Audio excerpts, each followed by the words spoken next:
Your grandparents' refrigerator lasted 30 years. Yours will last 7. Their washing machine ran for 2 decades. Yours has a countdown timer built into the motherboard. That's not bad luck. That's not cheap manufacturing. That's product design. Here's what they told you. Products today are more advanced than ever. More features, more technology, and technology moves fast, so of course you need to upgrade more often. That's the lie. The truth is that companies figured out 100 years ago that products lasting too long is bad for business. If your refrigerator lasts 30 years, you only buy 3 in your lifetime. If it lasts 7, you buy 10. They don't want you to buy the best product once. They want you to buy a worse product over and over again. It even has a name: planned obsolescence. And it's not a conspiracy theory. It's a documented business strategy with exposed internal memos, exposed engineering decisions, and exposed profit models. The products you buy are designed with an expiration date, and that date is chosen by accountants, not engineers. Let me show you who's doing this. Apple. In 2017, they admitted to secretly throttling older iPhones through software updates. They claimed it was to protect aging batteries, but the effect was the same. Your phone got slower until you bought a new one. They paid a $500 million settlement. They kept doing it. HP and printer manufacturers. They design ink cartridges with chips that disable the cartridge after a certain date, even if there's ink left inside. Third-party cartridges, software updates block them. Your printer isn't broken. It's programmed to reject cheaper options. Appliance manufacturers. Modern washing machines, refrigerators, and dishwashers have control boards that fail predictably after 7 to 10 years. Replacement boards cost $300 to $500, just enough to make you consider buying new instead of repairing. But here's the part that should make you angry. This isn't new. Companies have been doing this for a century. In 1924, the world's largest light bulb manufacturers, including General Electric, Philips, and Osram, formed a secret cartel called the Phoebus Cartel. Their goal? Reduce the lifespan of light bulbs from 2,500 hours to 1,000 hours. They actually engineered bulbs to burn out faster. Companies that made longer-lasting bulbs were fined. The cartel lasted until the 1940s. The strategy never stopped.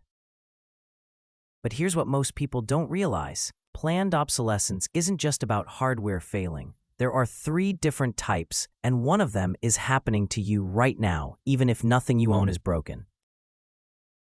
Once you see all 3, you'll understand why your closet is full of things that still work but feel useless. Here's how they engineer failure. Type 1. Physical obsolescence. This is the obvious one. Products are built with components designed to fail after a specific number of uses or years. The key component is often the cheapest to make durable, but companies deliberately choose materials or designs that degrade. Washing machine bearings that corrode, laptop hinges that crack, phone charging ports that loosen, refrigerator compressors with shortened lifespans. These aren't manufacturing defects. They're manufacturing decisions. Engineers know exactly how long each component will last. They choose the lifespan that maximizes your replacement cycle. Type 2. Software obsolescence. This is newer and harder to see. Your device still works physically, but a software update makes it incompatible with apps you need, or slower than before, or suddenly unsupported for security updates. Apple stopped supporting older iPhones after 5 to 6 years. Android manufacturers often stop updates after 2 to 3 years. Your phone isn't broken, it's been abandoned. Smart home devices are even worse. Nest discontinued their smart home hub. Sonos bricked older speakers through a software update. Customers who paid hundreds of dollars for smart devices found them suddenly useless. The product works. The company decided to stop supporting it. Type 3. Psychological obsolescence. This is the most sophisticated. The product still works. It's still supported, but you feel like it's outdated. New colors, new designs, new features marketed as essential. Last year's model suddenly looks old, not because it performs worse, but because the new version exists. Fashion pioneered this. Now, tech perfected it. Your phone works fine, but the new one have a slightly better camera. Your laptop runs every program you need, but the new one is thinner. Your car drives perfectly, but the new model has a bigger screen. Nothing is broken except your satisfaction. This is the most profitable form of obsolescence because you throw away functional products voluntarily. Let me show you the exposed receipts. In France, Apple was fined 25 million euros for deliberately slowing down older iPhones without telling customers. The investigation found internal communications showing the company knew exactly what they were doing. HP was sued for firmware updates that disabled printers when using non-HP cartridges. Their own documents showed they designed cartridges to stop working on specific dates regardless of ink levels. A study by the European Environmental Bureau found that smartphones could last 5 to 7 years with proper support. Manufacturers choose to support them for 2 to 3. The technical capability exists. The business model rejects it. In Germany, researchers tested identical products sold in Western and Eastern Europe. The products sold in Eastern markets had cheaper components and shorter lifespans. Same brand, same price, designed to fail faster. And here's the document that started it all. In 1932, a real estate developer named Bernard London wrote a paper proposing that the government mandate product expiration dates to stimulate the economy during the Depression. He called it planned obsolescence. That's where the term comes from. His proposal wasn't adopted as law, but corporations adopted it as strategy. General Motors pioneered annual model changes in the 1920s, not because cars needed yearly updates, but because making last year's model look outdated sold more cars. The playbook has been running for 100 years. They just thought better at hiding it. Here's what this is costing you. The average American household spends over $1,200 per year replacing products that could have been built to last longer. Over a lifetime, that's $40,000 to $60,000 in premature replacements. But money isn't the only cost. 50 million metric tons of electronic waste are generated globally each year. Most of it contains products that still function, but have been designed out of usefulness.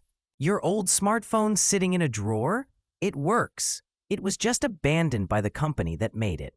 And here's the future they're building. More products are becoming smart, connected to the internet, dependent on software updates, tied to company servers. When those servers shut down, your smart devices become dumb.